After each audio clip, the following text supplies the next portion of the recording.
ঝাউবনের বাতাস, সমুদ্রের ঢেউ আর প্লেটে যদি ধোয়া ওঠা কক্সবাজার স্টাইলের মচমচে রূপচাঁদা ফ্রাই থাকে, তবে তো জিভে জল আসা নিশ্চিত। প্রথমে ফ্রেশ রূপচাঁদা মাছ ভালোভাবে ধুয়ে ফিন ও লেস ট্রিম করে মাছের গায়ে সুন্দরভাবে জালের মতো কেটে নেওয়া হয়েছে, যাতে মশলা ভেতরে ভালোভাবে প্রবেশ করতে পারে।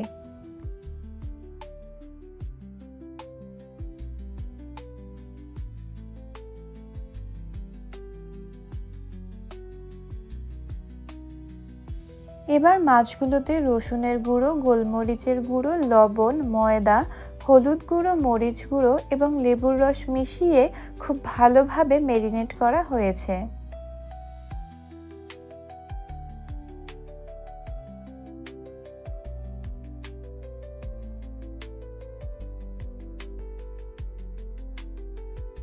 ম্যারিনেট করা মাছগুলো 30 মিনিটের জন্য রেস্টে রেখে দিব।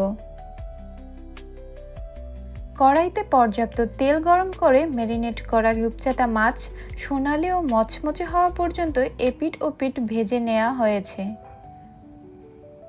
রূপচাঁদা মাছ শুধু স্বাদেই নয়, পুষ্টিগুণেও ভরপুর। এতে রয়েছে উচ্চমানের প্রোটিন, হার্টের জন্য উপকারী ওমেগা 3 ফ্যাটি অ্যাসিড এবং বিভিন্ন প্রয়োজনীয় ভিটামিন ও মিনারেল। তাই সুস্বাদু খাবারের পাশাপাশি এটি একটি স্বাস্থ্যকর পছন্দও বটে।